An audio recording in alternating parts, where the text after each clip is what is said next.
This is the 18th season of Bass Talk Live.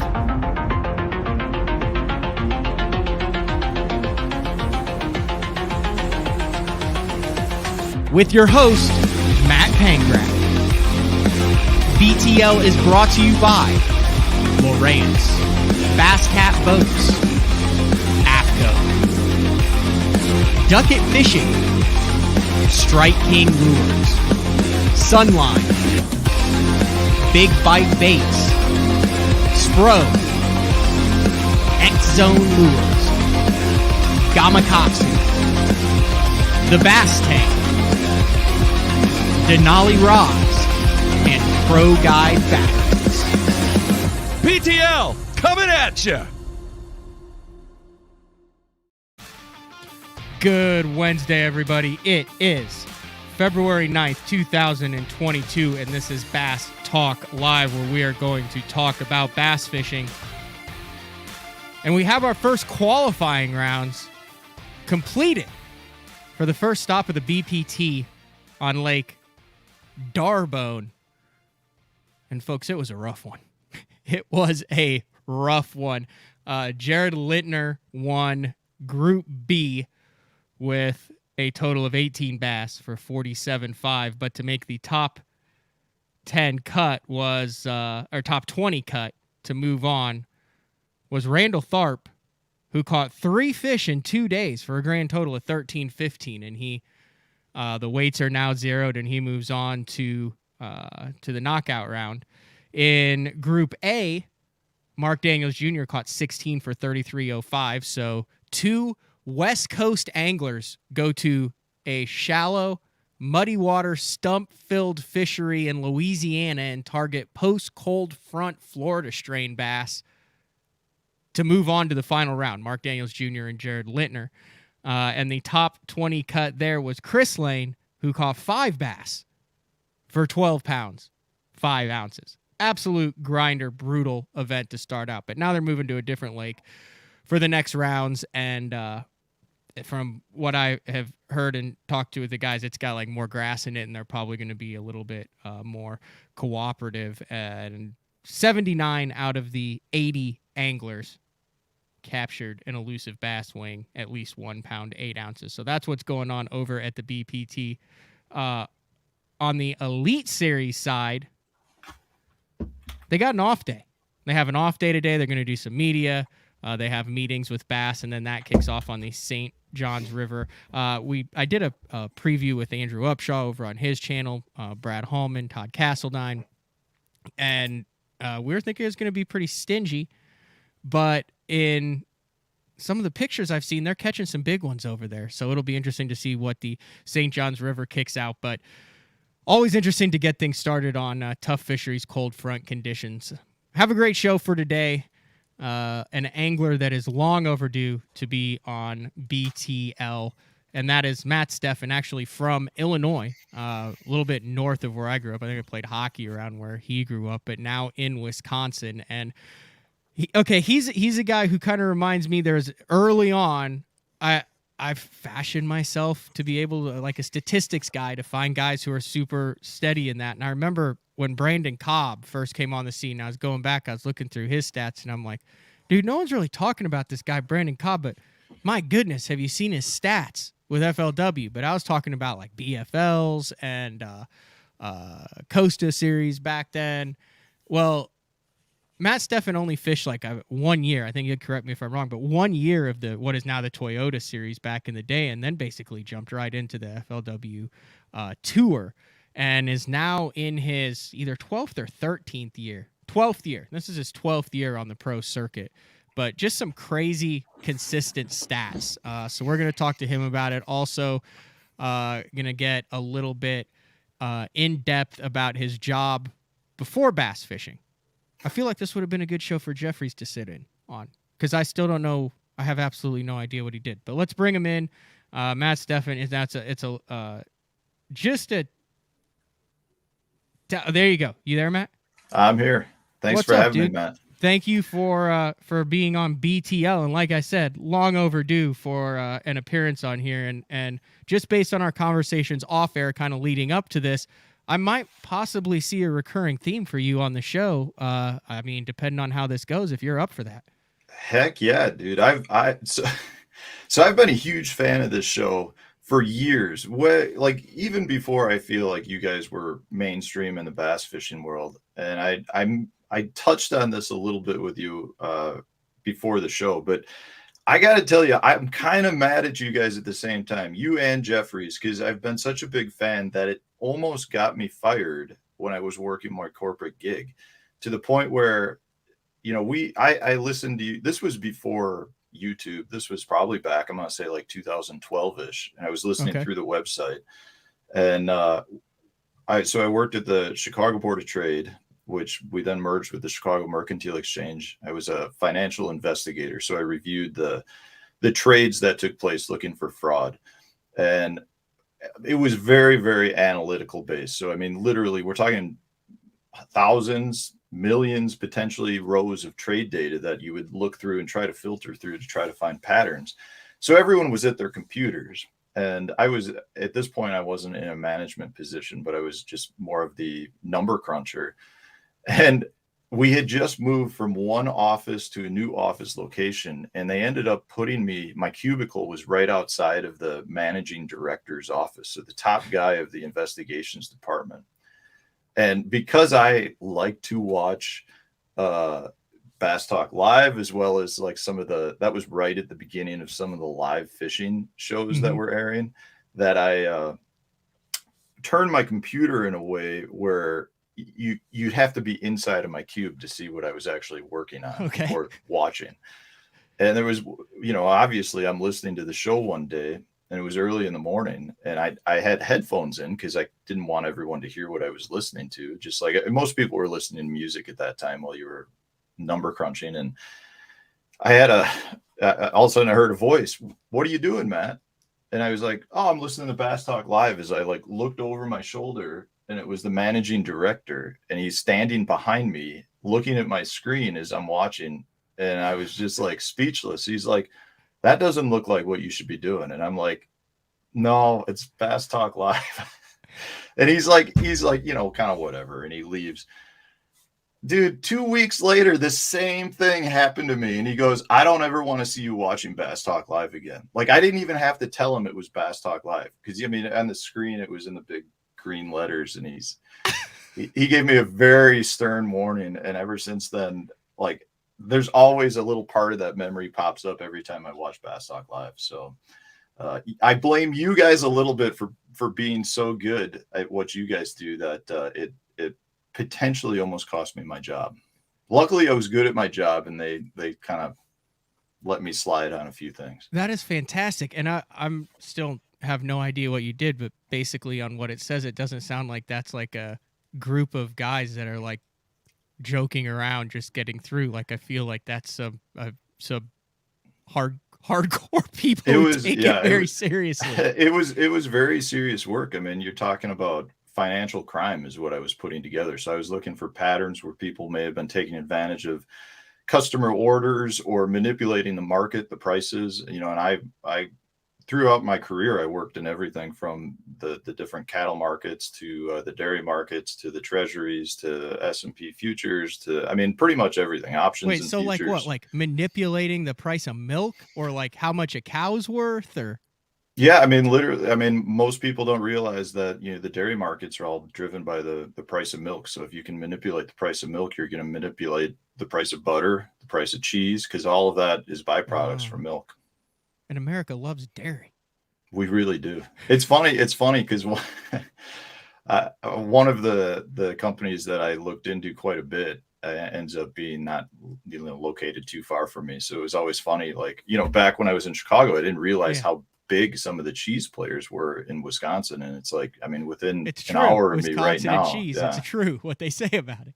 Yeah, it was an awesome job. I truly, truly loved doing it. I felt like I was pretty dang good at it, and I felt like I was helping people out. I mean, when you had brokers taking advantage of customer orders for their own benefit, it was definitely concerning and something that you felt like you were helping out. The problem is I got to the point where I was in a management role and I had a bunch of investigators under me, and it became more of a I don't want to say babysitting role, but a more of a management role where I was You were trying to reviewing. find people listening to BTL instead of doing work. I mean, really, yeah, I got to the point where I can't tell you the number of views I turned away for you. I mean, so there were so many people in Chicago that I worked with that liked to watch BTL that you guys would have blown up so much Yeah. faster if I wasn't Oh, good it's at my all your job. fault, Matt. How did you get that gig? Like, how does one end up in that position? Like, did you go to school to major in it? Was that what you wanted to do when you were a kid? Man, it's a no. I went to school for limnology, which is freshwater marine biology, up there at the University of Wisconsin Stevens Point, and I did that for 2 years, and I did it because I loved fishing. And what I realized after a couple of years was that this was not a career that I wanted to get into. There were so few jobs in the fisheries department that I it wouldn't really support the life that I was after.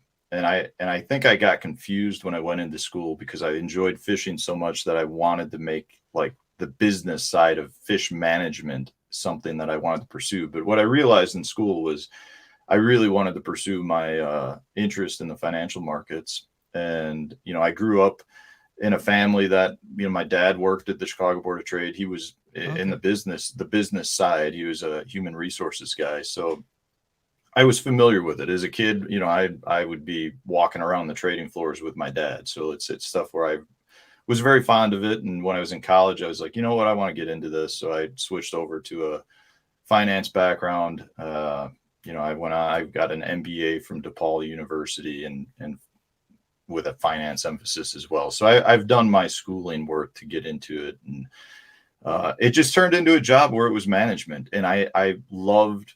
I got to a point in my tournament career where I knew my corporate world gig was not suffering, but I wasn't performing at the level that I wanted to, and I felt like my first 3 years on tour were very subpar. I finished right in the middle of the pack in the 70s and 80s, I think, out of 160 guys. But I didn't feel like I was giving my all to fishing either. And it got to the point where I just really wanted to commit to fishing, which people said I was crazy because I was leaving a really, really good corporate gig, and they were providing me with enough vacation time to fish 6 tournaments. So it was great, but I wasn't happy. I wasn't happy. A lot of what I had gotten to at that point, I was in a much more demanding role from a legal standpoint, where I would be taking the stand in federal courts as a witness, and it was becoming more stressful and things I didn't want to do. And I very clearly remember one day my wife came home. She's a chiropractor. She came home. She was working for another clinic, and she was unhappy with how they were running the clinic, and I was unhappy. I had a tough day, and we went to dinner, and we on a napkin wrote down goals that we wanted to set up for our future. And she wanted her own small chiropractic clinic, and I wanted to fish professionally. And at that point, we really could move anywhere, so we chose to move up to Wisconsin, where she's got some family, and we moved back up to the Stevens Point area where we went to school and where we met. So that would have been what, 2013? She moved up in 2013 and got the clinic running. I kept my job and moved up in 2014 and And left you the haven't job worn in a suit. Haven't 2014. worn a suit since then. Like, did you have like the epic walk in and quit moment, or was it a struggle for you, or like how did that go? Because I mean, you're obviously up there, and you have to be like, hey guys, like I know like this is where most people try to get, but I'm gonna go fish. It was, I don't think it really surprised anybody. I mean, at that point, I was taking every vacation day I had to fish. I think I got a lot of comments like, "Are you sure you want to do this?" Like, I didn't even have Bridgeford as a sponsor at that point, and they're the best sponsor I could ever ask for. But I was pretty much paying for stuff out of pocket. I funded my first 3 tours by taking local winnings, rolling them over into the FLW tour, and then kind of was able to keep the ball rolling through my first 3 years. So I really left that job without anything. I mean, it was looking back on it, it was probably the riskiest thing I've ever done in my personal life. That's interesting though, because your first 3 years on tour, obviously you have there are some experience factor there. You're doing new things. You're learning how to travel at the tour level. You're learning how to compete against that field and the anglers. But your first 3 years, you said, well, while you were still trying to make everything work, was 81st, 88th, and 78th. Very respectable in the Angler of the Year finishes for a guy just getting his feet wet. But you mentioned that happened. You wrote your goals down on a napkin. You move. You put things in a beneficial position for yourself. You dedicate to it. And you haven't finished below 45th in the FLW Tour, now Tackle Warehouse Pro Circuit Angler of the Year standings. I mean, 2014, you went 34th, 21st, 38th, 30th, 27th, 41st, 11th, 30th, and 45th, and have made, since then, 7 MLF championships. I mean, that's got to be a direct correlation, doesn't it? I really attribute a lot of that increased performance from a fishing standpoint to the fact that I was able to fully commit to it. I mean, that was one of the biggest issues always for me was before you go to a lake, you try to do your research, whether that's aerial photos or whatever it is an angler does. But I mean, I spent a lot of time trying to research lakes before I went, because that was the biggest issue in my career is I was doing very well locally, but I had very little experience outside of the Illinois, Wisconsin, Minnesota area. But to be able to, so when I was working, I had to try to catch up.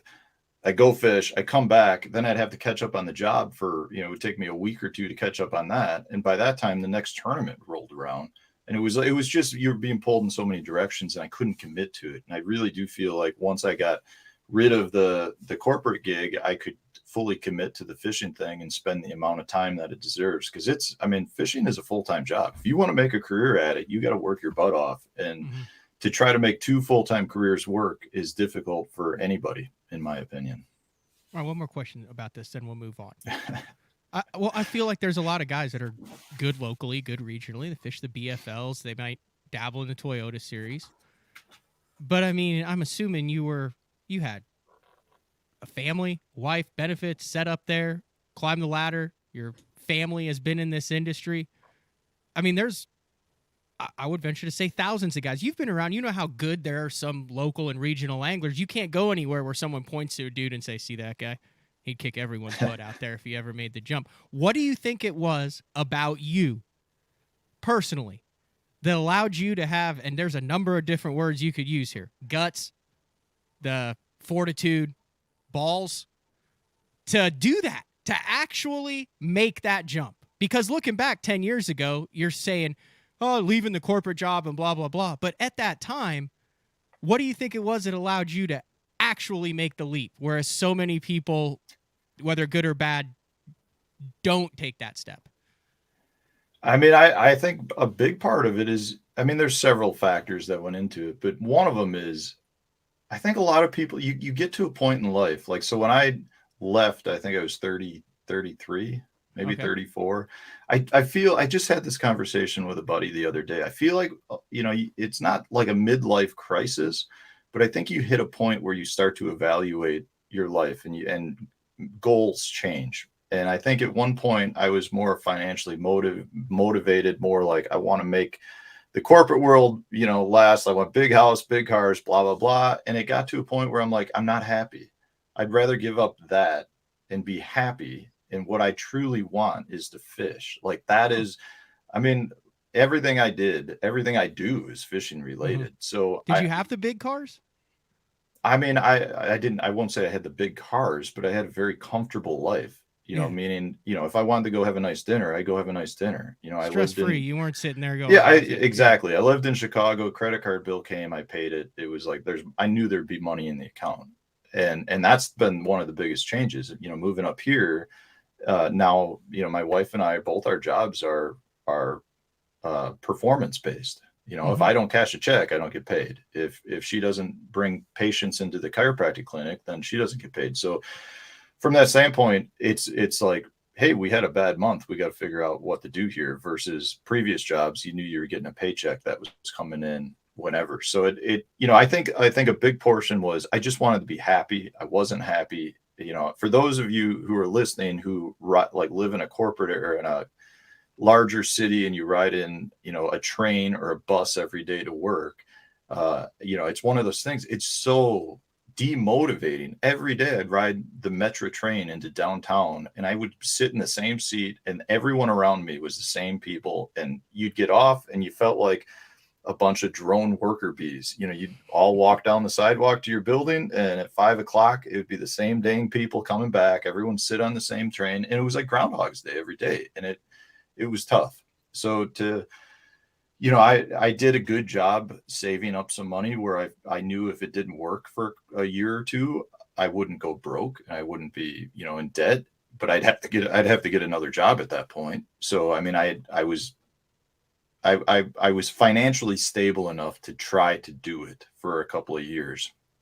And I had, the great support of my wife. My wife, Sarah, is my number one fan. And I'm still fishing because of her at this point. At the end of my third year, I think I was like 100 and something in points, and we just come from Lake Eufaula, and I called her up on the way home, and I had a really bad finish. The boat broke down. Like, it's just a terrible tournament. And I told her, I said, I'm done for the year. Like, there's no reason for me to keep doing this. I can make more money fishing locally. This is before we left, but it was like one of the main factors in why we ended up moving. And she's like, you're not ending the season. You got 2 tournaments left. You finish the season out. I realize we don't have any money in the fishing account, but we'll, pull money from savings. You finish it out. And then I went, and I think Grand Lake, I made my first top 20. And then we went to Chickamauga, I believe. And I think I finished 27th. And it was like the fire was lit back up. But I firmly believe that I would not have fished those last 2 events had she not been so supportive. So, I mean, the reason I'm still here and the reason we're doing this is I owe a lot of it to my wife, Sarah. That's good stuff, Matt. We're going to take a quick break. We're talking with Matt Stefan of the MLF Pro Circuit. It's still tough to say that even after like 3 years now. The FLW Tour rolls off the tongue and then you talk, but MLF Pro Circuit Pro, Matt Stefan. We're going to come back. We're going to get into the fishing. I want to break down with you why you are so consistent. I want to get into this. You do a lot of stuff on finesse fishing versus power fishing, kind of some interesting techniques over on your YouTube channel. I think you might be able to help me, Matt, figure out when I need to go for it in the opens, because you have that consistency going, but you've also kind of lacked the top 10 finishes. But recently, you've been popping top 10s. You've got 3 in your last 2 years. So we're going to talk about the fishing when we come back. This is BTL on a Wednesday. The Ultimate Fishing System by Lowrance. Your choice of powerful fish-finding tools, all connected. From sonar and trolling motor to navigation and networking. To fit the way you fish. All with touchscreen control from HDS Live, the heart of your system. Find more, see more, catch more with the Ultimate Fishing System by Lowrance. Upgrade to the Ultimate Fishing System and get up to $1,000 cash back. The new Puma STS has been redesigned from the ground up. With the angler, design, function, and performance in mind, nothing on this new offering was compromised, and the only thing carried over from the previous version is the name. Based on the Soft Touch series hull that started with the flagship Jaguar, this new model is nimble and performs incredibly well at all speeds with either a 250 or 300 horsepower engine. Featuring a new 96-inch wide-body footprint, this hull measures out at 20 foot 7 inches in length. Industry-leading design coupled with tournament-winning performance. The Puma STS from Basscat. Feel the rush.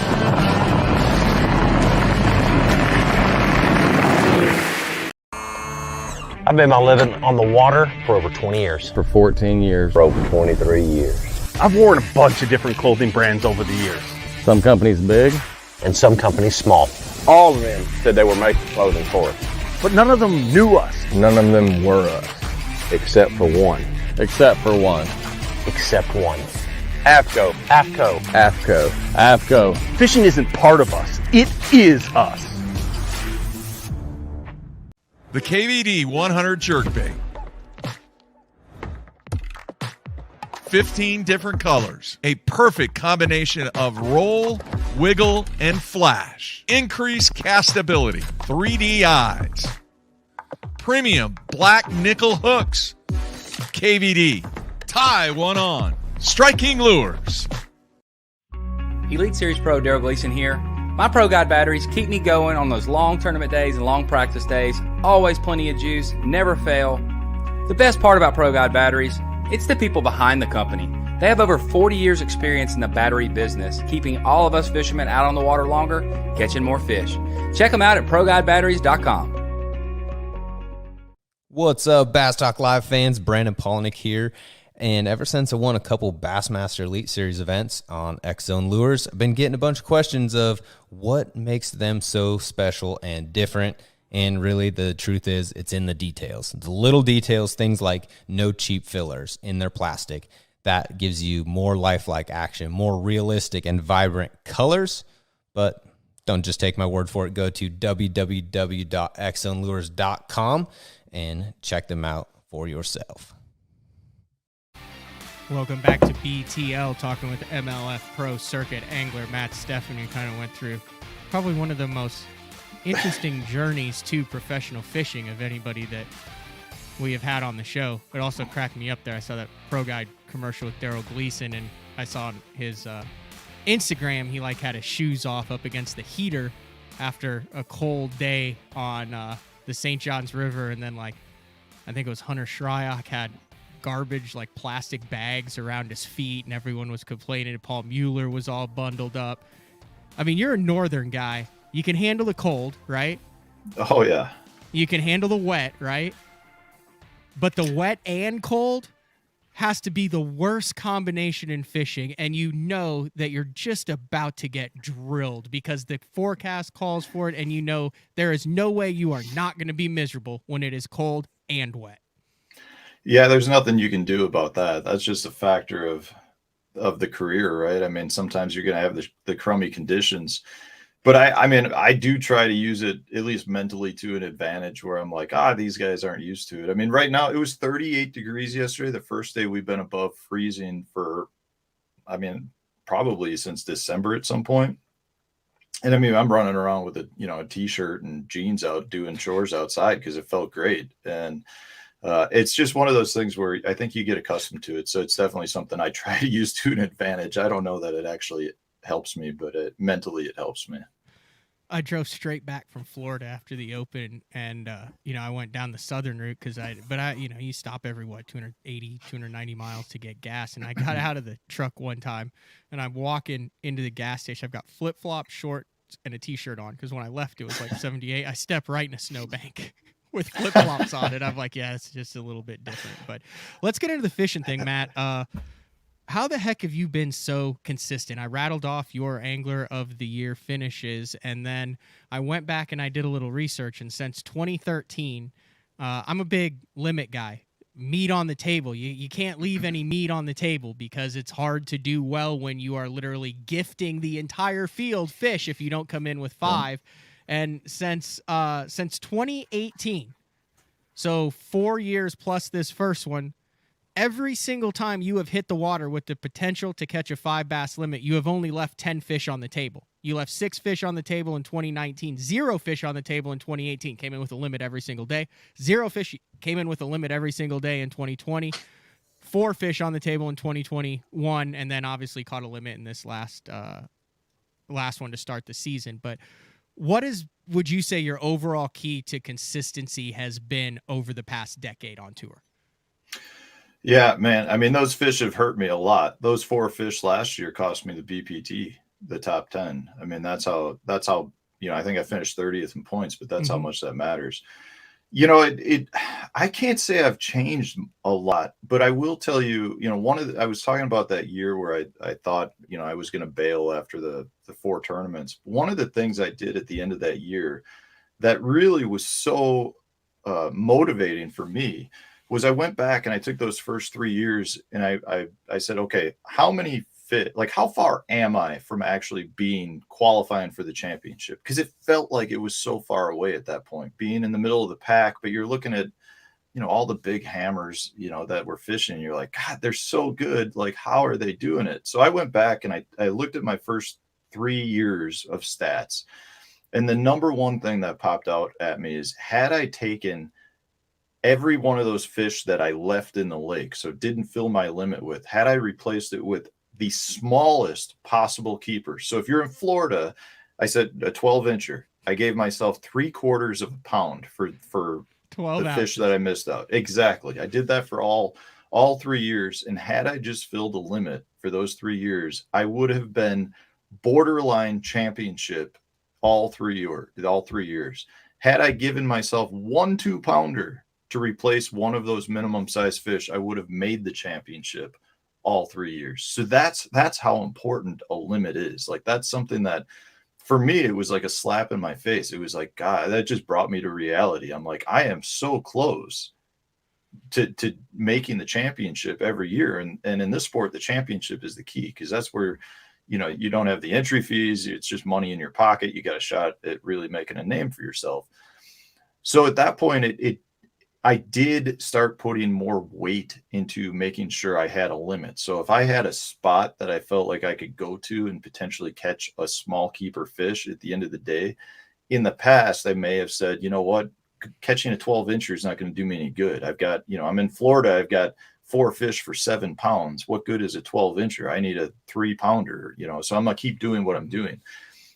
I have since gone, you know what, I'm going to run. I'll catch that 12-incher and then go back to doing what I was doing to try to catch the bigger fish. Like, just because I realize how important it is. I mean, a lot of places we go, it's not that easy. You can't just say, I'm going to go catch a 12-incher. But the reality for me is that's how important it is. So I definitely want to make sure I secure a limit. I really believe that if you catch a limit every day, you're probably qualifying for the championship in whatever professional circuit you're fishing. What are some of the characteristics you think that the anglers who do come in with limits, the vast majority of the time, does there seem to be, in your opinion, a common theme that all those anglers possess that allow them to be able to find 5 and put 5 fish in the box every day? Well, one of the things that I've gone more towards, and I feel like this has made me a better angler, and it's something when I look, and I haven't gotten into conversations with Brian Thrift or, some of the top guys who just are just mind-blowingly consistent machines, just like you. They truly off the are bus every day in Brooklyn. They're getting off the bus and tramping in with the 5 fish limit every single day. I mean, if they don't cash a check, you're just like, what happened? Did he break down? Whereas the rest of us, if we zero, they're like, did he break down? But one thing I've kind of picked up on, and I don't feel like they talk about it that much, but the best of the best, a lot of them are very, very specific in what they're fishing. They're fishing, isolated targets or very key spots, and they're trying to hit as many high percentage spots as you can throughout the day versus just, I'm going to go fish this bank, or I'm going to go fish this weed flat. I'm going to go to that weed flat, but there's one specific grass clump or weed point, or, I'm going to go fish this bank, but I want to fish just that 30-foot channel swing versus I'm going to go down the whole bank. And, I think if you fish more high percentage spots, you put yourself in a better position to catch more fish, but also have more opportunities at catching bigger fish. So that's something that I've tried to really hone in on is not get stuck on fishing, just fan casting, right? I want to make sure I'm casting at a target. And that, that goes along with, Kevin Van Dam has said it for years, the 15-minute rule. I do believe that if you go to a good area and if you get bit in 15 minutes, there's probably more fish there. If you don't get bit, you might want to pick up and make a move. Maybe not to a different part of the lake, but if you're in a big grass flat in Florida, maybe you want to move a 1/4 mile down that grass flat and try there for 15 minutes versus just wasting an hour in that one spot. You got to be really efficient with the MLF Pro Circuit right now. We're down to 2 practice days. So, oh yeah, that's nuts. You just got to keep moving and moving, and you can't waste much time. And I feel like the same thing applies in the tournaments. You really want to be fishing high percentage spots. That's a key. That's key. The best anglers spend more time with their lures in high percentage areas. Mm-hmm. It's easy to say. It's really hard to do. And then when you get out on the water, you see Kevin running, you see Thrift running, and it looks like they're doing this run and gun. But like what you just pointed out, and this kind of brings it full circle, is they're not running for the sake of running. I've heard one time an angler said, man, Kevin's ruined more weekend anglers than ever because they think if they just go fast and move a lot that they'll catch fish, and they don't. It's, he's triggering a reaction bite and he's moving because he's going from sweet spot to sweet spot. But identifying all those in thrift is the same way. I remember, the cup that he won there. I mean, just sweet spot after sweet spot after sweet spot after sweet spot. You look how he fishes on like Lake Norman, places that he knows. It's incredible how they don't make wasted casts, I guess. And there's a difference, I think, between exploring, trying to find new water, and wasted casts. But I mean, I'm guilty of that too. Like where I'm like, oh, I'll just go down here, and I'm not like trying to find anything. I'm just casting for the sake of casting, and I don't feel like I'm in the most productive water. That's when you need to move, or you need to do something different. Yeah, I think a lot of anglers, and I'm guilty of this, especially early in my career, you're like, I like this area, this lake, this creek arm I'm in, say, and you go and you start on a high percentage spot because that was a spot you got bit in practice or it looked really good, and you catch a fish and you're like, okay, there's another one like that, just, down the bank. I'll not fish my way to it.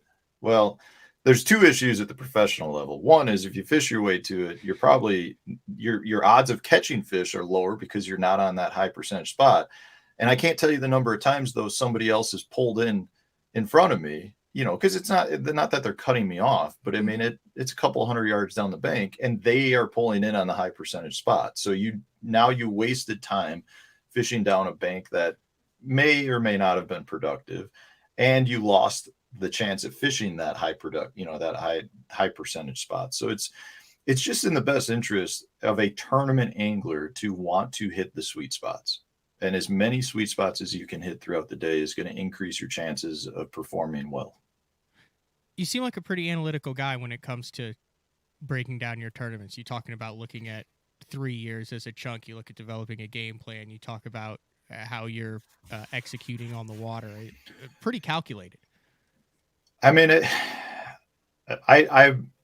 I'm one of those guys that I like to have reasons as to why I'm doing something. I don't like just to go out there and do it. But I also recognize that we're dealing with the sport of fishing and another living creature. And as much as we sit here and put out videos saying, this is what you should do or shouldn't do, the reality is I can't control that fish. I can just do things that put me in a better place to excel, and B, puts my mind in a place that makes me feel like I'm doing what I should be doing. Because I've been one who for a long time has said that fishing is half mental. I mean, if you're not confident in what you're doing, you're probably not going to do that well. Mm-hmm. Along those lines, Jeff Creet's well known for going to see a sports psychologist when he felt like his performance declined. And in our kind of little pre-show when we were on here, you just breezed past the point we were talking about the meds. He said, oh, when I went and saw my meditation coach and blah blah blah, and I was like, whoa, meditation coach for fishing? I said, can we talk about this on the show? You're like, yeah, I don't care, like, we can talk about it. But you actually sought out a meditation coach to help with your mental game? I did so this goes back to my wife. My wife is such a good supporter, and she's, as a chiropractor, she's a very holistic teacher, because that she teaches her patients how to, become healthier individuals, whether that's mind or body. And she, I think probably sensed that I can, there are times when I'm more on the pessimistic view of things. And a lot of times the issue I think I brought up to her one day, where I was like, when I roll into a local tournament, I feel like I'm there to take people's money. Right. Like and I don't mean that in a mean way. I just feel like when I roll up that people expect me to perform well because I've done it before. But at the professional level, you roll up and, earlier in my career specifically, like most guys didn't even know my name. So like it was there was that lack of confidence in myself. And it was one of those things where I felt like I need to change that. I need to roll into the professional level tournaments feeling like I'm there to take people's money. Mm-hmm. So I found a meditation coach who she actually was living down in Florida at the time. And then it was funny because she now currently lives like, an hour away from me in Wisconsin. She was based out of this area. But the whole key to it was to get me into a place to get rid of my demons. And I say that like on the water, I feel like we all have demons where if something doesn't work out, it's that voice in your head that's like, well, that starting spot didn't just pan out. Now what are we going to do? You know what I mean? Or you lose that big fish, and it's so hard to recover from that. And it's one of those things where for me, it was all about working to get over that as fast as possible and to be able to refocus on what I'm doing. I really believe that a lot of anglers go out and go through the motions of casting and reeling, but they're not actually thinking about what their bait's doing. They're not actually thinking about, where their bait's at. Their casting isn't on par. So you want to focus on that. And if you can focus on that, all of a sudden you get to a point where you're envisioning your bait. And it's almost like, when people talk about being in the zone, for me, in the zone is like when you envision the bite right before it happens. And I think, all of us as fishermen have experienced that at some point. So I feel like to be in the zone, to get to that point, you have to be focused. So the faster you can overcome a lost fish, or, somebody beating you to a spot, or, the demon voices that pop up in your head throughout the day of a tournament, the faster you can subdue them and get those out of your head, the better. So most of the meditation stuff is more based on, for me, it's more based on like breathing exercises where I recognize that my blood pressure is spiking in the boat and that I'm having these negative voices and thoughts. And then I kind of go through some breathing exercises, which bring me right back to my concentration point of fishing. It sounds weird, but it's been something that has been very helpful. What did that, well, no, it's the same thing. It's the same thing, but a different way to get there that Jimmy Washam, who you compete against, he won the title, went through. He was on the show and he was talking about managing adrenaline because of his work in law enforcement, and on how he was able to use some of the same tactics from a high stress situation in law enforcement and apply them to high stress and obviously less life threatening, but apply those same. And he mentioned the breathing tactics, the mental to get it back. But how did that, so you just walk in or call in and say like, hey, like I'm a fisherman. Like, how did that go? Was she familiar with fishing at all? Yeah, she is from a fishing family. She was very familiar with it and was actually looking to branch out with like professional fishermen. So it was one of those things where it all lined up perfectly. Like, I mean, the way it worked out, it just worked great. And we worked together for several years, and I felt like I was at the point where now, okay, I have what I need. But it's funny you mentioned what Jimmy said, because one of the criticisms I get a lot of times from fans and just people who watch me on TV is that if you watch me fish, I am very, very low key. I may, put a 4-pounder in the boat, and I very rarely will do anything more than go through the motions of take the fish off, put it in the live well, and get back to fishing. Because it all comes back to centering myself. If I let that excitement get to me, then it's like I got to calm myself back down. I want to feel like I'm doing my job out there, and putting a 4-pounder in the live well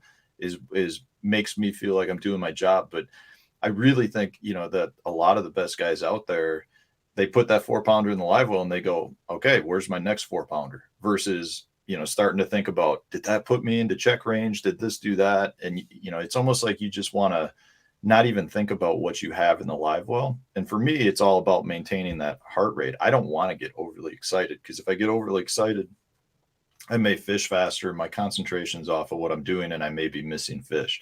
So I know a lot of times people look at it and they're like, why aren't you more excited? Like, and I'm, I usually won't say anything back to him in that position other than, I'm just trying to do my job. But the reality is I've spent a lot of time and effort and money into being that calm and collected on the water. It's interesting. golf is big on that. The announcers always talk about that. I mean, you'll watch guys sink birdie putts in the outside of a fist pump or a bad drive, and that's a big thing. Tennis is like that too. NASCAR is like that. You're talking about a high intensity sports with moments of real high and real low, and it seems like the best have little moments, obviously. And obviously, there's outliers. You have like a John McEnroe or a Mike Iaconelli or a like a Kyle Busch or something like that, depending on each sport. But as a whole, the guys who succeed, the guys who in and out, who don't take the highs too high, the lows too low, maintain a steady ground. My question is, does she still do this? Work with any anglers or anything like that?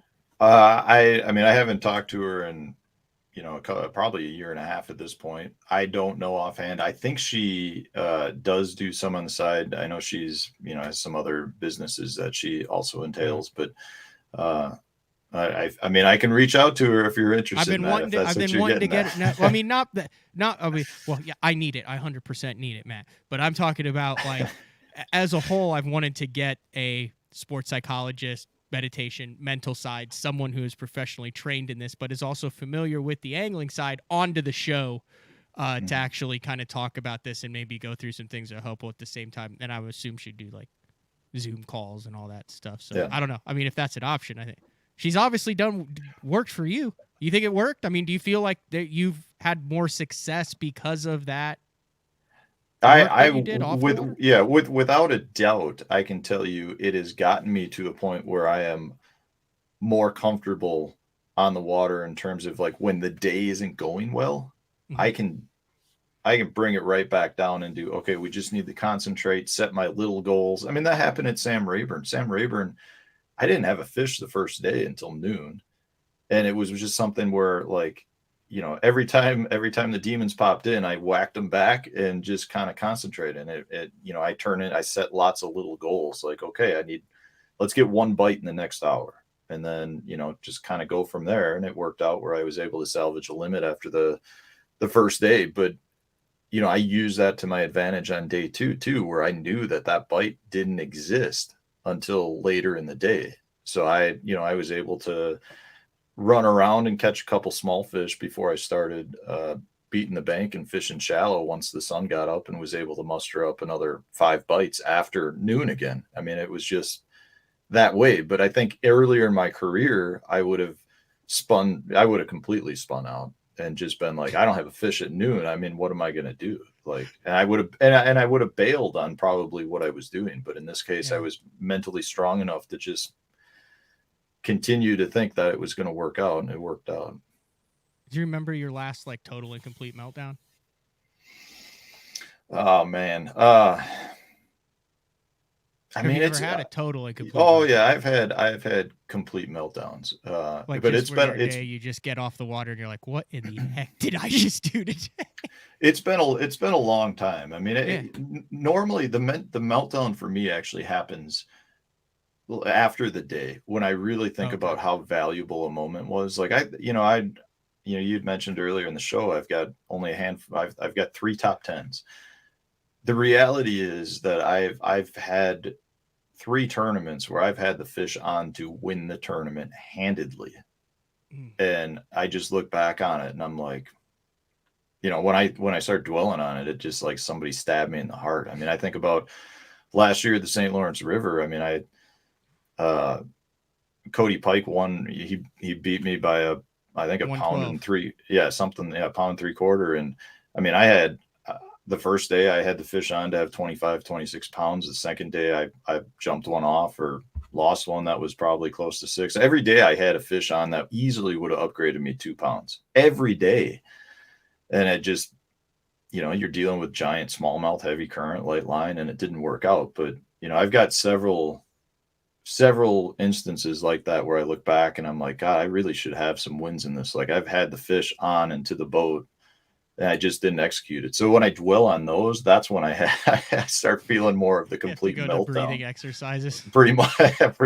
I'll be sitting down here in the basement bait shop and I'll just be like, oh boy, I feel the blood pressure spike. It's worse when you do something bad though, right? I mean, like I can look back on fishing the opens the past year and go, I did everything right. It didn't come in the boat. Like, I feel like my setup was right. The hook was right. The hook set was right. Yeah. Just didn't happen. But I can also look back on a couple and go, that was a really dumb move on my part. And that's where I get upset is I sit back there and I'm thinking, why was I throwing it on that? Why didn't I check that? Why did I do that? Like, yeah. And it's weird. I could lose 30 pounds and be fine with it because it just happened. And I feel like I did everything right, even if I didn't, but I'll lose one fish, and that fish 3 years later, I'll still look back on it and it will physically upset me because it's something that I did. Yeah. Are you the same way with that? I am the same way. Like at the St. Lawrence last year, I don't believe that I did anything wrong on any of those fish. I mean, that happened. But when I look back at some of the events, I mean, a few years ago at the U.S. Open on Lake Mead, I mean, I had the fish on to win that event. And there was a couple of issues that happened with some netting that I wish I just would have approached differently. Beaver Lake, the last time we were at Beaver Lake, I think I ended up 15th, but that was the day we had the lake came up like 9 feet. I mean, it was super flooded, and nobody caught them. Airy derbies? No, that was Johnny McCombs one with 2 fish. Oh, on the yeah, he was final throwing day a buzz with bait on that flooded stuff that had just come up. Oh, that was freaking awesome. That's one that I really do think I screwed up because I had the fish on the first 3 days to win that event without even catching a fish the final day. And I was throwing really light line around a lot of that flooded timber, thinking that that's still what I needed to do to get the bites, even though the water had cleared up. And I broke off several fish in that, and I attribute that to almost completely me using too light of a line. And I don't think I needed to. So, I mean, I definitely think there's things like that I've done that have been an issue. But, yeah, it's one of the things about our sport, though, too. You'll never know. You'll never know whether the decision you made is truly what caused that fish to come off. I mean, there's times the fish just get skin hooked, and you think you lost them because you were using too light a line. But the reality is he never just got hooked well. There is an exception. It's when one takes a dive at the boat and breaks you off because your drag isn't set right. Yeah, I won't disagree with that. That's true. I've had that happen too. But that should you should reach a level where that never that happens very, very, very rarely. It's all about, like you said, we talk about it all the time in the sport. It's all about controlling the controllable variables. At the US Open, in hindsight, and this is what I did when we use nets in the Toyota series or in any tournament where I have a draw I can use a net, I say, hey, here's the net, here's where it is. This is what you do. This is where I want the net. Do not move the net until I say scoop. Yeah. I don't care what it is. I said, I don't care if the fish comes off, if you knock it off, whatever. If I don't say scoop and the fish is in the net, just hold it down there. When I say scoop, hold it there. I'll bring it in and scoop. Then you're completely out of the woods on it. And the guy's like, oh, okay, that's super easy. But you also have to go through like a screw up to realize what you need to do the next time to control that variable. Yeah, I agree completely. I've done a couple of videos on my YouTube channel about controlling the few variables that we can control. And it's things like culling. You should never have a culling mistake. Like, I mean, I realize it happens occasionally, but the reality is that's something that is 100% in the angler's control. Shouldn't happen. Being late for check-in, and I'm not pointing this one out at you, Matt, but I think it happened last year, didn't it? I mean, it's just one of those things that, like, that's something that we can 100% control, assuming you don't have some sort of mechanical breakdown. But that's something that we should be able to do. Like, I feel like tying knots are something that, we shouldn't be tying bad knots. I mean, there are a handful, but the sport as a whole is so filled with variables that we cannot control that it makes the ones that we can control that much more important. It's good stuff. Can you stick around for another segment? You got time? Let's. All day. Let's go all day. All right, let's run the last commercial set. I want to get into the Bridgeford team because that's real interesting. That seems like you guys are absolutely rolling with what, particularly you and Randy have going on. We'll kind of dive into that a little bit, and also the YouTube world that I don't think people realize how much of a recent convert. Can we call you a YouTube convert now at this point? You've been doing it a little bit over the years. We're talking with Matt Stefan. And we'll be back with another segment of BTL on a Wednesday. So, you're looking to buy fishing electronics, huh? Are you also looking for true experts to help guide you through it? Well, at the Bass Tank, you've come to the right place. We are live forward-facing sonar pioneers with thousands of hours spent learning. through winning trophies, cashing checks, and just having fun. Whatever brand you need, we have it. We offer free shipping, and we have 2 financing options available. Our experts are here to help you. Call us today or visit thebasstank.com.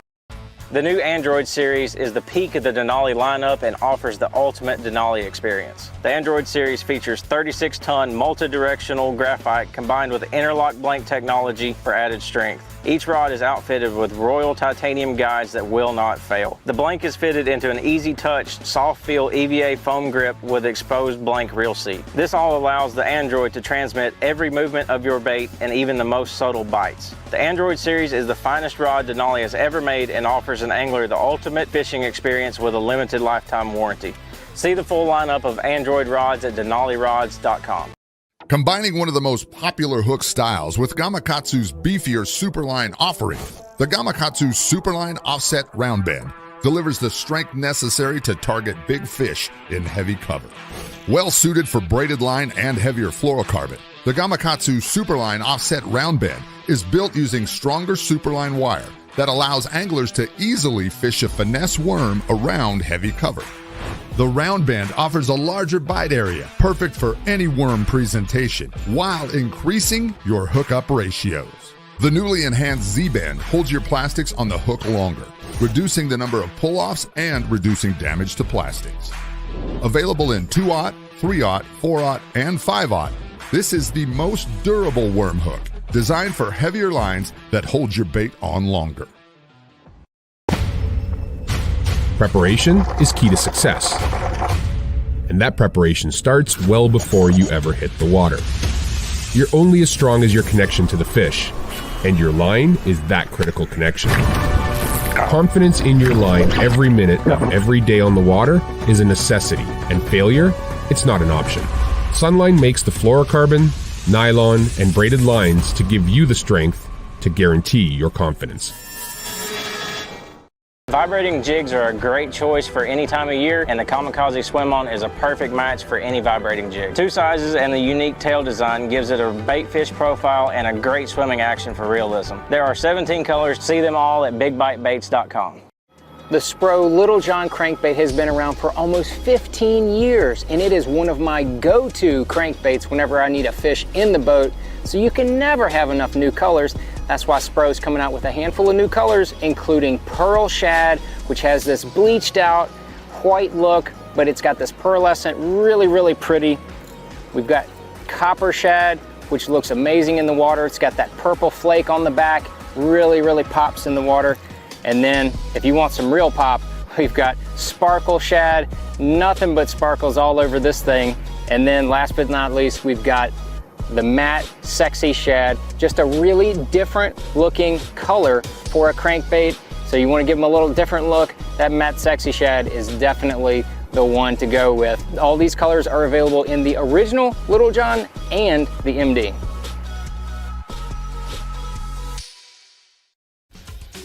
Welcome back to BTL on a Wednesday. I've seen a couple questions on the instant feedback about, do I have the code yet for the BPT Fantasy Fishing League? And folks, I gotta tell you, I kind of messed up on this one. So I made the league for the Pro Circuit. I'll give that code out again right now. I've got that code there. Because, I mean, if you listen to this show and looked at the stats, Matt Stefan should probably be on your team for the remaining 5 events. Odds are that it will behoove you for that. Let me pull the code up right here. So the code for the Pro Circuit, and I wish they did this differently, but they didn't. At least they got fantasy fishing, right? 366 lowercase cc 179. That's for the Pro Circuit. I was unaware, and this is on me, that you had to create a completely different league to do it for the BPT. So I actually sent Joe over at MLF. I was like, man, it doesn't even say I have a league now. Like, I made this league. We had all these people in it. And then I was like, oh, you have to do a completely different league for the BPT. This was 5 minutes before the show started. So literally there is no code because there is no league for BTL. But I will make a league if I can. I don't know if I can right now because it's too late or not. But that's the fantasy fishing debacle going on right now, Matt. What do you think about that? Do you play fantasy fishing even though you're a competitor?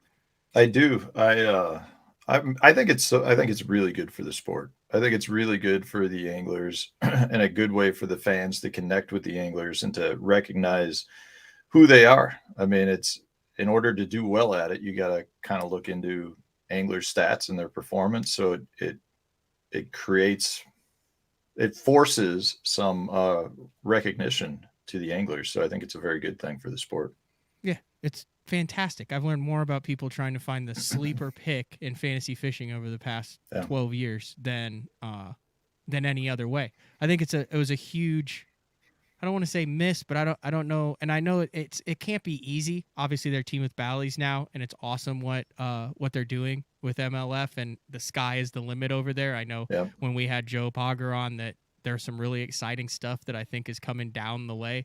You look back at 2007, 2008, that time when Irwin brought on Hulk Hogan and all sorts of crazy stuff. We're giving away $1 million, $100,000 a tournament. I mean, you had tens of thousands of people who had never heard of fishing, but were into that professional gambling that were playing in that arena, articles in the New York Times, all sorts of crazy stuff. But I think it gives everyone a little bit of skin in the game. And I think Bassmaster, they come out with all these insane numbers of page views, 17 billion page views over the last year. Like, there's no way that. But then, one day I went through and I think I refreshed it like 93 times during a day. And I'm like, okay, well, if I'm doing that and then I have to click on this page to get to that, I'm at like 120. So there's 120 impressions where I'm seeing something on it. And then let's say there's 10,000, which is real low, other people that are doing the same thing. Now you're like, okay, yeah, you hit 1 million page views pretty darn quick, and that is a direct result of fantasy fishing because you're seeing how your guy is and why your guy hasn't caught a 5-pounder or why your guy did just catch a 6. So I think fantasy fishing is underrated as far as adding value both to the anglers and to the organizations. Yeah, I mean, that's one good way. I mean, it's a good way to judge how many people are viewing the sport. And if that's what it takes to bring in some of the larger non-endemic sponsors, then hey, the more stuff we can do to draw in people to the sport is better for all of us. Speaking of which, you've been drawing people into the sport like every day for the past year now. Or how long? How long have you been posting a video a day on the Matt Stefan Fishing YouTube channel that now has 21.2 thousand subscribers? Yeah, I've been doing I think I've been doing one video a day since last December. I want to say I did tournament recap videos for a year or two before the end of 2020, but I got into doing the daily tips thing, and it was really something that is from Bridgeford again. Bridgeford really recommended that they wanted us to pursue that. And at that point, Randy Blockett, one of the other team members, I think he had about 7,000 or 8,000 subscribers, and he was doing a lot of good content. So he's been very much a help in terms of, kind of the steps to take. Cause I'm not a huge social media guy. Like I've actually got a lot of issues with social media. And the thing with YouTube that I really like is I can put out the content that I want to put out. Mm-hmm. And I realize it's not high tech. There's not explosions. There's not cool stuff. And I'd like to get to that point, but I'm taking, kind of the route of, I just want to put out valuable information that tries to help people catch a few extra fish. Cause I truly feel like one of the main things that gets people into the sport is getting hooked on catching fish. So if I can help people catch a few extra fish and maybe get a few extra kids involved and a few people to kind of stay in the sport versus going once and not liking it, then I think I'm bringing value. And I think if my information is good, then that kind of outweighs some of the high end quality of the video content. Your titles are too informative, man. I think I could be more clickbaity, but I don't really want to be use the word secret more. If you could throw together a video here, I'll give you a tip. And we've talked, me and Andrew Upshaw and Brad Hallman have we've literally discussed this for hours at tournaments. Let's see if I can remember it and get it right. This is the ultimate YouTube fishing video title. Fight, or argument in marina in no fishing marina, kicked out during $100,000 tournament, cops called while fighting 10-pounder. On my secret bait. On your secret bait. Yeah. Man, I mean, that's got all the elements. The thing is, it does. And that, I mean, I would click on that. I would watch that in a heartbeat. I'd probably end up clicking on that like 5 times because I didn't want to miss something. But I mean, that's one of the unfortunate things with YouTube and social media in general is it does need to be kind of clickbaity to get people to click on it, especially in the fishing industry right now. Because there is so much content that it's hard to separate from other people. So I understand the clickbaitiness, and I mean, I'll do it occasionally, but I try to back it up with valuable information in the video that doesn't make the title super clickbaity. And I realize there's a lot of times I probably am being too direct in the title, but I think that's appreciated too by some of the viewers. You ever see the BTL titles? This will be February 9th with Matt Stefan. Yeah, I like that. I know what I'm getting at that point. Hey, this is interesting. You said you had some issues with social media. So Jeffrey's made an appearance. He cool. Texted me this last night. Awesome. And he also texted me a picture of a boat that was for sale, and accidentally they had it listed for $778,000 instead of $78,000. Nice. He must have some electronics on it. He said this is out of control. But we'll touch on this. This is a quote from Joe Burrow, the Bengals quarterback who won for LSU the national championship. Burrow was asked what he would pass along to up-and-coming athletes if they want to play in the Super Bowl one day. The former Heisman winner said it is important to be at your best when no one else is watching. He said, focus on getting better, Burrow said Monday. Don't have a workout and post it on Instagram the next day and then go sit on your butt while everyone thinks you're working hard, but you're not. Work in silence. Don't show anyone what you're doing. Let your performance on Friday nights and Saturday nights and Sunday nights show all the hard work you put in. Don't worry about all the social media stuff. Sounds good to me. An interesting quote from Joe. Yeah, I mean, I think there's a lot of people that lead lives on social media that are not true. Yeah. You know, you can live a separate lifestyle on social media, and I mean, I'm not saying there's anything wrong with that if that's what you want to do. I think that there's a lot of, you know, I think social media is very powerful, and it's doing things that potentially are changing the way everyone lives in the country that we live in. And it's just a bigger political topic that I'd rather not get into, but I think social media has got a big part in that. And, you know, that's one reason, like, I'm not a big fan of Facebook and Instagram because I feel like I go there now and it just frustrates me reading a bunch of the information that's there. I want to be surrounding myself with people that are positive and happy. And that's one of the things that I really like about the YouTube is I can make the video, put it up there, and I don't really have to scroll through a bunch of other people's stuff to get to it, right? You just go to it. You're right.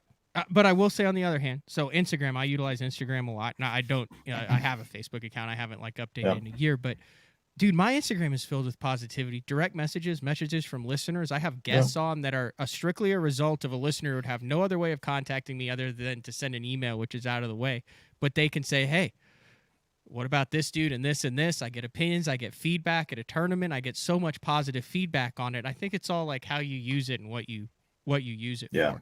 Because it's a valuable tool for me and BTL and what I do and the content that I put out and the feedback that I get. I think you kind of get back what you put into it.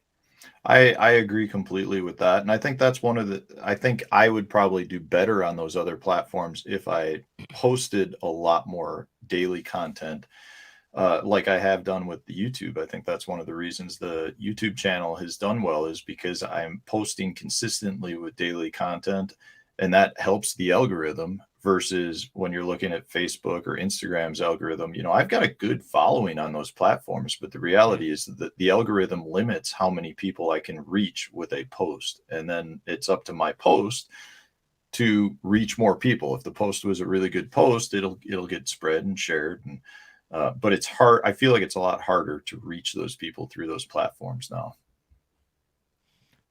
We were talking when I called you up to to come on BTL, like, kind of ticks you off that people know you as a YouTuber. It is kind of a backhanded slap for me because I feel like I've worked so hard at trying to be a good tournament angler. And in 1 year of YouTubing, it's been the best thing for my career because my brand recognition has gone up exponentially. But it's funny to me when I go to a tournament now and I have somebody come up to me and they know me as the YouTuber and not as a tournament angler. So it's not a bad thing when I say it's a backhanded slap. It's just something you feel like you've worked so hard for to be recognized as a tournament angler, and then all of a sudden after 1 year of YouTubing, more people know you through that. But it's all positive. Like one of the biggest mistakes I've ever made in my career is not starting sooner. I've had lots of people, that I feel are part of my support team, whether they're sponsors or family, say, get on the YouTube bandwagon. And I wish I had done it, 5-6 years ago, let alone just even 2 or 3 years ago. I'd be that much further along in the game. But, I'm not going to sit here and say that what has happened with my channel has been just absolutely dumbfounding to me. I am so grateful for the support that I have received. I set a goal, when we had a Bridgeford team meeting where they talked about us starting all this up. My goal for 2021 was to try to get to 1,000 subscribers by the end of the year. So to have, over 20,000 at this point is just awesome. But what I love about it is the communication flow back and forth. Like I try to give my experiences through short tip videos. And if it helps somebody, that's great. But the information I get back from the viewers is just as awesome. I've learned a lot of stuff from the experiences that the viewers have left in the comment section. And that's something that's been, I wasn't expecting at all. I wasn't expecting to really have it be a two-way street of information. And I think it's great. I love when I see multiple viewers having their own discussion about how to make a bait better and this and that. Like, to me, that's very rewarding. And that's one thing I love about the YouTube. That's good stuff. So I noticed, a lot of the Bridgeford guys have that going on, and that kind of leads. It seems like that Bridgeford fishing team is like dialed in. Like, you guys have a pretty cool team, and it seems like you've been together for a number of years too. Is that like a real team vibe there? Or? It's the only true team I feel like I've been part of in the fishing world. Who is it all? Like, I'm on the website, but I don't know how closely it's updated. Is that updated on there? I would assume it is, but it's myself, Randy Blockett, Luke Clausen, Joe Uribe, Jim Moyna, Chad Randalls, Joe Uribe, and Rachel Uribe. Yep, that's it. Yeah, I just typed in the Bridgeford fishing team, and that's it. Kind of a West Coast vibe to it. Yeah, one of the things Bridgeford wanted to do was have people kind of spread throughout the country, because they do utilize us to go to certain functions. So if they've got something going on, up in the Pacific Northwest, they can call on Luke. If they've got something in the upper Midwest, they can call on me. So they tried to set it up where they'd have people scattered throughout the country.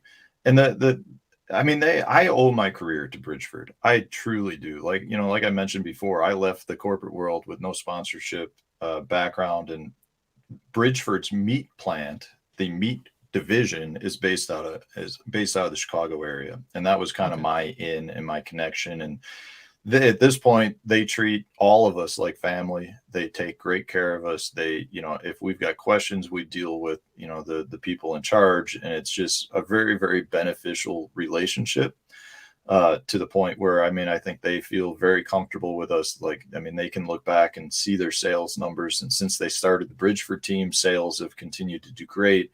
And, it's a great product for the outdoor market. So it really is a good fit. But they take care of us extremely well and treat us like family. I just don't have enough good things to say about them. And, the YouTube thing with myself and Randy and Jim and, everyone's gotten into it a little bit. And that really has to do with Bridgeford wanting all of us to get to the point where we can almost make our own Bridgeford related content, whether that's a Bridgeford tournament where we have, a live tournament where just the Bridgeford anglers are fishing against each other, or do those things. But, it's for me, they are my lifeblood. So if that's what they want me to get into, I will jump into it. And at this point, How many it's a years great is that now? move. That I've been on the Bridgeford team. Yeah. I think 2015 was my first full year with them. Wow. So it's been, years. yeah, That's it's a been long a while. time with a non-endemic. Yeah, and that's what I mean. I mean, we're really fortunate to have them. And at this point, I think they are really committed to the fishing industry. They do a lot of good things. They sponsor a lot of tournaments. They are a made in the USA, American made company that gets behind their product and really wants to support fishing because they really are, they're fishermen in their own rights too. So I'm not gonna lie, if I'm buying some delicious meat snacks for the boat and I have Bridgeford there as an option, I buy Bridgeford strictly because of the fact that they support the fishing. Like I did the Jack Links thing until there no longer was the Jack Links thing. Now I'm a Bridgeford guy. Yeah, I can't talk about the Jack U.S. Links. Open for a while and all that stuff. And, Yeah. But I mean, yeah, every time I've got an opportunity to purchase Bridgeford, because I'm a big teriyaki beef jerky guy. No, I go the Bridgeford route. I will say though, I do have a buddy in Oklahoma who has an in on some like locally made beef jerky. Like it's not like packaged; it like comes in the bag. That stuff is legit too. I mean, you can't go wrong with beef jerky. Like small batch, yeah. Yeah, but that's small batch. So I mean, that's not Bridgeford competition. We can talk about that. Good stuff. The rest of your other sponsors, how important is the YouTube as opposed to tournament performance to your other sponsors? Yeah, I mean, everyone that I work with are really supportive in terms of they just want to support me as an angler as long as I'm producing content. So the tournament performance is important. Obviously, they want us to do well, but it's not make or break. They want anglers that are going to help promote their brands. So whether that's through social media, YouTube videos, TV shows, whatever it is that you're involved in, as long as they know that you're putting effort forward to trying to strengthen the brand, I mean, they're all about it. But I will tell you for myself, in my 1 year of doing YouTube, it has absolutely strengthened my relationships with all of the companies I work for, and to the point where I've gotten some leads outside of that too, that I didn't think would occur, which is just it's the power of YouTube at this point. I've had so many instances in this past year where I've had a direct impact by putting forward one video that has just been mind-blowing, and I never expected to have that sort of power. And it really, I can only imagine what the guys with the big accounts are doing. I mean, it really is crazy. If with a small account like I have, if that can have an impact, I mean, the guys with several 100,000 subscribers really are driving sales, which is a huge changing thing in our sport. I mean, that's why, you hear about, the companies are putting a lot of money towards YouTubers and other influencers, because the fact is they are driving a ton of sales. I have a lot of sponsors tell me that, they can have one big influencer make a post and that post will drive sales as good as a tournament victory. It used to be all we had. Oh, it's crazy, but it's true. But I also think that part that's overlooked in this, Matt, is there's still, like, you could have that happen, right? But I believe that a lot of the times the reason the influencers are using that bait was because of something that happened in a tournament. You see what I'm saying there? It's the origin. It's the origins of it. It's like using IndyCar and the top end to create safety and performance that eventually works down into Camry. Yeah, it all goes hand in hand. I don't think you can get rid of one without the other. I think, I mean, we've all seen how powerful tournament fishing can be. I think the difference is 10 years ago, tournament fishing is what drove everything. The professional fishermen are the ones that would promote the baits, because there really was no other source for the companies to use to promote the baits other than maybe print or, TV show type stuff. But now what, I think most companies would say it's kind of a hand in hand, where they want, if a new bait comes out and a tournament is dominated on that bait, it very clearly is being an effective bait and it'll sell. but they can then jump on the same bandwagon and then have some influencers make some promotions for that bait down the road that will just have, you know, a great driving force as well. So I don't think you're going to see like tournament fishermen not get used, but I do think that there's really good justification for spending marketing dollars on influencers. All right, I want to go through a couple of your YouTube videos because I've always wanted to do this with the guys who post a lot. And I want to get the behind the scenes reality of some of these things. All right, I'll try to remember them. I post a lot of content, Matt. I know. God, you better remember these. The first one is Crankenstein, the spinnerbait. Oh yeah, crankbait combo. What's the real deal with that one? That's you the have real one actually in the boat. I had one tied on at Rayburn. Yeah. It's a crankbait with a spinnerbait arm on it. Yeah, that was just a simple. God, I think I got one. I got a video coming out here soon too. That it was just it came about where I had some spinnerbaits every year. Like the one box I have trouble with every year in terms of keeping baits in good condition is my spinnerbait box. And a couple of years ago, I was cleaning it out and I just had a bunch that were rusty or the hooks were bad or the skirts all fell off. So because the hooks were bad, I'm like, well, I don't want to get rid of the blades. So I end up, I'll cut the blades off and use the components for other things, whether it's spinnerbaits or whatever. And in this case, I just cut it off and I was looking at it going, why can't I just attach that arm to something? So I was like, I'm going to try it. And I tried it on a bunch of different like crankbaits. And it doesn't work with everything. You need a bigger, wider, wobbling square bill is really what it works the best in. But I mean, I catch fish all the time on it. There are a lot of people. It's funny if you read those comments, there were a lot of people that thought it was just a completely garbage idea, or, you know, like I was just making up content. But there's a lot of people that have posted on there and been like, I can't believe how good that is. Like I've caught a ton of fish on that. Try it. You try it and look at it. I will. That's why I'm asking. Awesome. That's why I'm asking you about these. I have you as a captive audience, so we'll be going. I love Crankenstein is all. I think that's one of my best names to a bait too. Okay, the topwater doubles one I thought was interesting because I originally met the guy at the '98 Classic who was pumping the front runner. I've got the front runner original, his autograph on a couple unopened front runners, but you're using like a Vixen in this video. It's called the Pro Tips to Increase Your Topwater Doubles. Now, I know that might not be legal in some. They might consider it a lure, but you're using the Vixen and then running a fluke off of the Vixen's tail. Have you actually thrown that when legal in competition? I can't throw it in MLF FLW stuff. So I have not.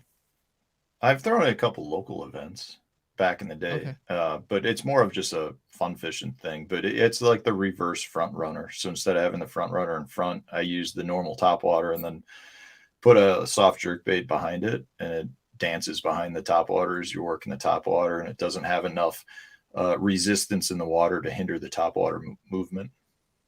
It's kind of cool because it's like bobber fishing. When the fish comes up, if they eat the fluke, it's like you'll see your topwater go whoop. Oh, that's awesome. It's pretty funny. Yeah, I might have to try that. That would work really good on white bass too. That'd be awesome. Oh yeah. Yep. Just throw a little baby on tiny schoolers. fluke behind there, and you can just take a straight shank drop shot hook, put it through the tiny fluke, and then anyway. Okay, my secret killer Carolina rig. This is some northern walleye stuff, dude. You've got a spinner and beads above your Texas rig Carolina rig, but then you also have a Lindy rig as your weight instead of a standard Carolina rig. Like that's straight up PWT days. You talk to those PWT guys and they will tell you they catch piles of bass on their spinner rigs. And a spinner rig really isn't much more than a Carolina rig in one form or fashion. And I like to throw that Lindy no snag weight because I think it comes through snags really well. And yeah, I mean, it's like a dirty water Carolina rig. Throw a little spinner on the front. You can get like a line through clevis, put it in front of the bait. It's killer. All right. We got to think out of the box, man. I know. That's why I'm asking you. These are ones that caught my eye that I'm asking about. The next one is And like I said, I'm passing over all the like really meat and potato. I'm hitting the clickbaity stuff, the stuff I click on, the stuff that Killer, you see, have that to was put clicky. out to. The killer Carolina rig, right? I mean, it got you to click. It's you use my the word secret killer. That's a good chatterbait. one. That one was really awesome. I remember that. I've sent this one to my friends. This is the one that's got like the hard-bodied craw jig that you then put the chatterbait blade in front of, and then showed it. That was one of the mind-blowing ones. That was like, oh wow. That's the phony frog. Yep. I could grab one off the wall. You want me to grab one? Yeah. Hold on.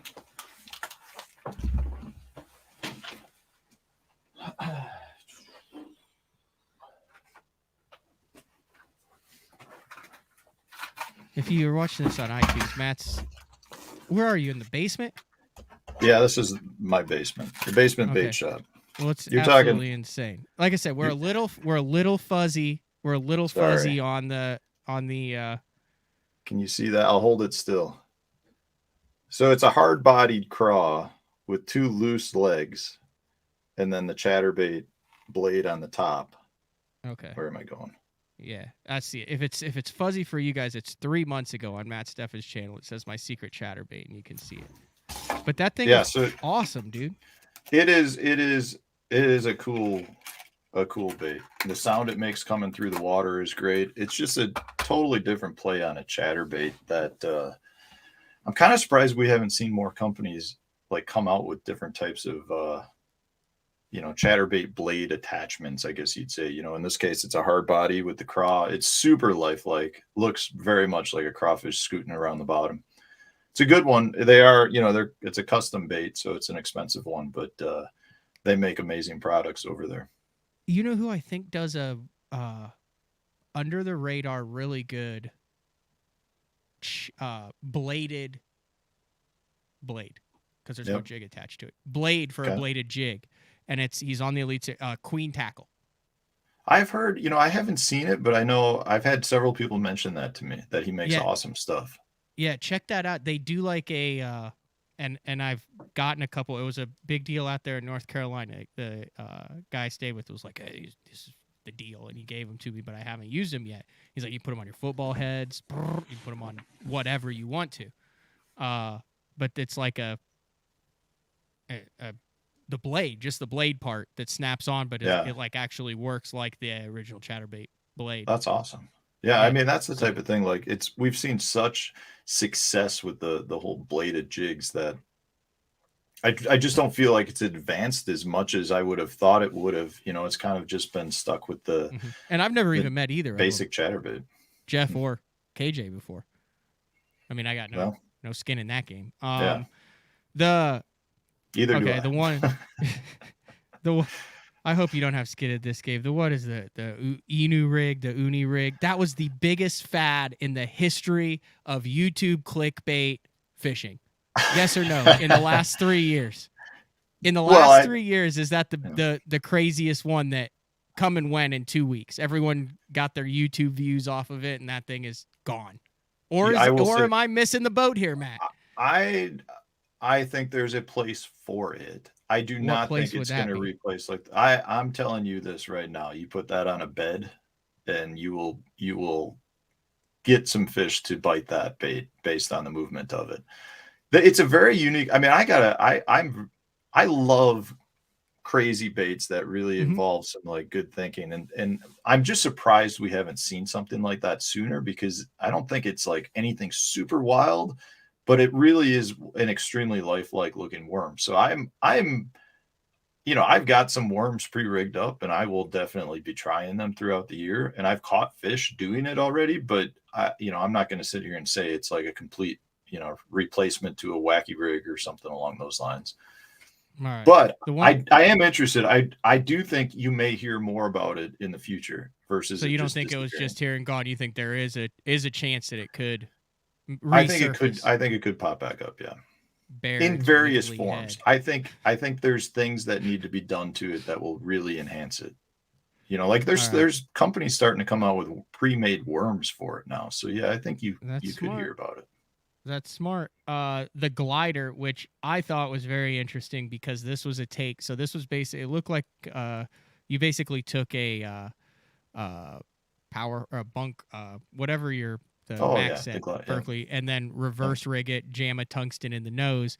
And this is a very popular thing to do up north. And I had not seen many videos on it, but they take that Yamamoto Ica, whatever it is. It's like a skirted tube jug. They hard reverse rig it, jam a tungsten nail weight in it, and skip it around all those shallow docks. And it's like as it falls, it's crazy. But the glider rig, that one is one that looks weird because you're putting your hook into the tail of the bait, the head's in the weight.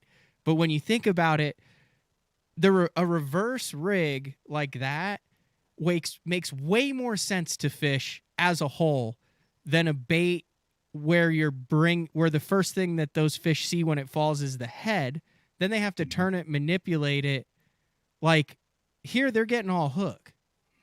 Yeah, that is definitely a technique that is popular up here in the North Country. There are a handful of baits that are really used for it, and I think it started with the Yamamoto Ica, but I think there's a trend now moving more towards the flat-bodied, more of that beaver style bait, because with the flatness of it, you get a bait that glides much better through the water, and you get further distance out of it. But I think that's something that you will hear about quite a bit in the future. Like I don't think that's really grabbed hold yet. Mm-hmm. See, this is the thing, that the social media thing on that. So you are giving really good, solid tips here that help people catch more fish. I mean, you're getting 4,000 to 10,000 views on these. You put 4 holes in a worm and it wiggles when you get 219,000 views on it. That was just first to market. That, I literally was doing work on my YouTube channel and I wanted to make sure a video had posted, and a suggested video that popped up was the original video from the Japanese maker of it. And I saw it and I was just like, immediately I'm like, oh my God, that's awesome and crazy. And like, why have I never heard about this? And at that point I was like, I did a search. So that video was in Japanese, so I couldn't really even understand what he was saying. So I did a search then, and nothing popped up. And I'm like, well, maybe I should take advantage of this. So I whipped up a video of it and put it out, and I was kind of first to market in the US, and that kind of really took off well. So it was a very good video in terms of helping to grow the channel. And but I do, that's the type of stuff that I really like. I like to tinker with tackle, and it's something I've always done. I build my own rods. Oh, really? I've done pretty much everything at this point. Is that hard to do? I remember there was a big push with MHX that they had a ton of guys that were building their own rods, and they'd be like, "Oh, I build 3 rods a night in my hotel room." Yeah, it's surprisingly simple, to be honest with you. The issue with it is there is a little bit of an upstart. So, it costs you a couple $100 in materials to, be able to build the rod, whether that's your drying rack or the hand wrapper. But for a couple $100, if you build what would be a $400 rod, you're going to build it for about $200 in components. So you've already then just paid for the equipment to build your rods in the future. But it takes me about 2 hours to build a rod. I mean, I do use all the MHX blanks. I use the mud hole and CRB equipment and get all my stuff through mud hole. But it's really something where once you start it, it's kind of like you can't stop, because for me, at least, when I was buying rods, there was always 1 or 2 things wrong with every rod that I bought. Or not, when I say wrong, they weren't right for what I wanted. And to be able to build the rod specifically with the components that I want, set up in the manner that I want, and then be able to build the rod specifically for a bait that I like to achieve the best performance out of that bait, I do feel like that's something that has given me an advantage over the years. And that's something I started doing in 2015. So I point to my own custom rods as also being a big factor in my tournament success. You do the balsa baits thing? Do I make that? I have made them, but I'm not. That's it's been something I've dabbled with in the past, but I'm not like head over heels in it. No. I'm gonna be honest. I found that to be a gigantic pain in the butt. So the issue I have with it is like I've done the painting and all that too, but I don't. I for whatever reason haven't been able to grasp the airbrushing as well. So I've made some nice baits that run well, but I want to get them painted well then. So then I send them out to somebody else, and it ends up like at that point I'm like, why not just buy their bait to begin with? Because it's kind of the same. That's thing. what I mean. I end up with this lopsided thing that looks like a 6th grade art project. I mean, Matt, you know what it's like to live in a place where you have winter for 6 months out of the year. So like I gotta find things to pass the time. Tiny custom deals and like my buddy Michael Simonton. You know Michael Simonton? He does venture lures. He fished the Elite Series for a while. He had like a crown. I know who you're talking about. I've never met him. No, he does like he's got this deal called Venture Lures now. And like when I went up and visited him, these are all like little hand carved like molds and all this stuff, and he's got like all this stuff, and I'm like, you have time to like handcraft all this stuff? And he's like, well, we're snowed in for 5 months out of the year up here. So it is. That's the winter is my rod building time and bait building time. You do the ice fishing thing? No, I rod build and I bait build. How do you not get into ice fishing? You don't have. I mean, I would assume you'd have buddies that would be like, "Oh man, I do." I mean, everyone up here ice fishes. It's really a matter of one of my true passions is chasing giant smallmouth right up until ice up, and that usually happens around Thanksgiving. And then you roll into the holiday season, and then tournament season starts in January. So it's not like I'm looking for things to pass my time, like where I'm heading out to the lake to ice fish. I'd rather get everything ready to roll for January and open water fishing. Mm-hmm. What else you got? Anything else you want? Anything you have burning desire to get off your chest? No, dude, I'm just very excited to be here. I've been a huge fan of your show, and when Mark was on it for a long, long time, and to be on it is an honor. I really appreciate you inviting me on. Thanks. Like I said, I kind of wish Mark had been here for this one because there is a lot of business stuff that he could definitely get in. But I would like to invite you back to maybe dive more into the business aspect of it, because you have to have a pretty good grasp of it. Are you surprised at how many of your competitors like don't have a grasp on that and just kind of go tournament to tournament without really understanding the financial impact of what could and has happened? It's one of the things that concerns me with the industry is, right now it's kind of a free for all from an angler standpoint. We don't have, there's no justification as to who truly is an angler, who's not an angler. There's a lot of professional anglers that are coming out of college now and just jumping right into it. And it's like, it's great. You're doing well at it, but are you truly putting away money from a saving standpoint? Are you, you might be able to try. There's a lot of things to go into here, but it's a whole other show. Yeah. It really is just something where I feel like I've got a lot of insight. I've been in this, in the sport for a long time now, where, I've got the experience as from a background in the business world, as well as from being in the fishing world, where I've got a lot of opinions on it. And, some of them may be, not well received or disagreed with, but the fact is, that in order to improve the sport, we need to discuss these topics, and that helps get things out in the open. Harris Chain next, the second stop of the Pro Circuit coming out. Now, I know that's off limits. I know you cannot get any information for that, but I am going to say this. You want to have a good tournament there, you better idle through the Dora Canal, and you better leave a granola bar for the gnomes.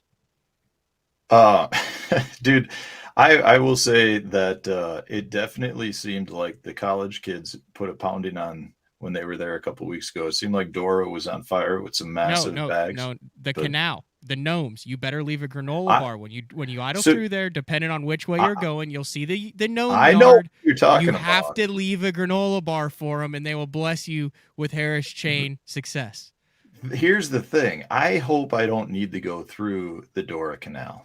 You got to do it regardless, though. That's like I got 2 days of practice. I don't know that I spent a lot of time working with a meditation coach to not have to leave treats for the gnomes in the Dora Canal. I forgot. You actually believe it's skill talent. I'm still on the superstition bandwagon.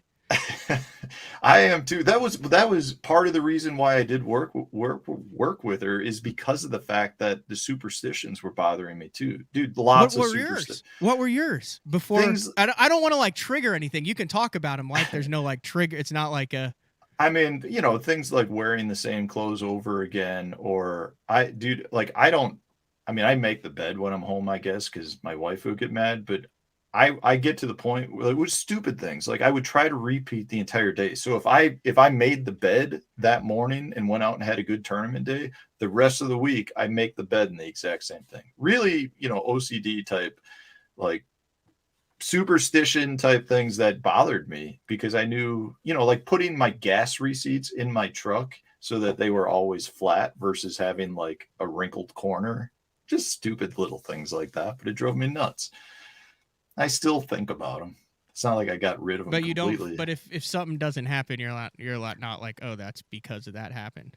I think what I realized more than anything is if something didn't happen or the day didn't go as planned, I never even related wrinkled. Yeah, I never even related it back to it. It was like, I was doing the action of putting the receipts in the folder that I keep them in. I'd be like, I better do this. It's good luck. And then, if the day went bad, I never would even think about the receipts.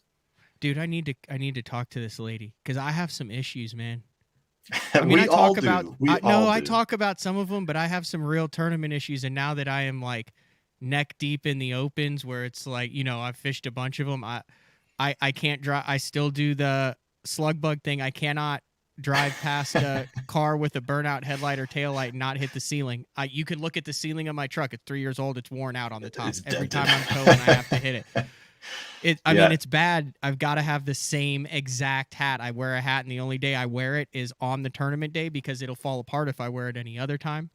Yeah, those are the same things I've gone through. Like, I've got a hat in my boat that my buddy peed on when I was 17 years old as a joke, and then I won the tournament. It's a yellow Team Iowa hat, and I wore and won it, and now it's in the boat at all times. I have some Mardi Gras beads from the New Orleans Classic that my mom got me. I have to every single morning before I get on the water. So I sit there, and I'm fine. So I take my hat off. I put it on my left knee. I feel the water. This is after the national anthem, but before my boat is called. Otherwise, it doesn't work, and I can't inform my co-angler of it. I dip my hand in the water. I feel the water with my right hand. I toss some up into the air. I go back in the water, and that's like just to kind of get the water in the atmosphere of the boat for the one. I go back in the water, wet my hand, run it through my head. That kind of gets me at one with the water. Then I lock my hat back on. I take a deep breath. Now I'm in tournament mode. Nothing else happens outside. And then while my hand is still wet, I turn to my co-angler and I put my hand out and I go fishy 5. And you don't grab it. And it's like the tail of the fish. And then he goes, and I said, that's for good luck. And then I'm good to go. Have you ever been denied the fishy 5? No, never once. Okay. Because I go to like shake it. It's almost like they shake their hand. I even joke about it sometimes. I'm like, I said it's for, but once you tell them it's good luck, like you said, there's so much superstitions. No one's like, no, I don't believe in luck. Dude, I got a 3-foot sword in my boat. What? Still? Yeah, that doesn't come out. You don't mess with the sword. What's the story with that? Dude, that's just straight protection. That's the slay the demons with. I've always had that. In my early years, I'd pull that out and yell at the fish and hold it up in the air. I don't do that anymore, but it's still in the boat. No. Yeah, it's like a 3-foot. I mean, it's plastic sword, but it's stored right along the tackle trays in my tackle. Yeah. And how did it end up in there? I don't even know how. I've had that sword in my boat for probably 20 years at this point. It's like you don't remember how it ended up in there. It just ended up in there, and then every year when you put it back in, you just kept putting it back in. I want to say I won it at like some like carnival thing, and it was just for,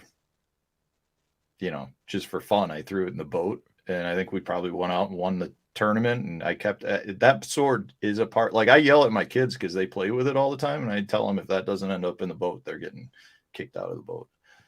You don't mess with the sword. See, I'm so bad that I adopt other people's superstitions now. So like I don't need a red underwear like Jeff Crete. And then I found a duck decoy like Dean Rojas has. Yeah. So it's like half of my boat is just like lucky stuff. It's bad. I mean, but you're doing pretty good. You need a sword to put you over the top. I do need a sword. Jeffries actually has a sword from his days as cadet, but I think it's real. I don't know. Yeah, I don't know Are about you allowed to have a sword. real sword in there? Yeah, that'd be sketchy. I would also like to clarify that I said one of the lucky things I have in there are like Mardi Gras beads from my mom. My mom did not like earn those Mardi Gras beads. That was a giveaway at the Bassmaster Classic in New Orleans. And at the expo, they had Mardi Gras beads that they were giving away to anybody for doing absolutely nothing, but they had bass on them. And my mom said, "Oh, Matt would like these." So that is how my mom got the Mardi Gras beads. I think we'll leave it at that. I really didn't want to close the show on that note, Matt. I think. What about bananas? Oh no, bananas are out. Yeah, see, I don't really. Zero chance. I eat a banana a lot of times in the boat. No, I won't eat any banana product, any of that. Anybody with banana? Yeah, that one Banana doesn't bother muffin, me. nothing banana related. The other one is fish. The other big one is fish. I've just already gone through that. Every time I eat fish during a tournament week before something awful happens. Like literally, I'll break down, I won't get in, I'll lose the winning fish. My shift actuator will go out. Right. I mean that's revenge by the fish on you for eating them. Yeah, it doesn't matter. I don't not saltwater, not freshwater, stay away from it.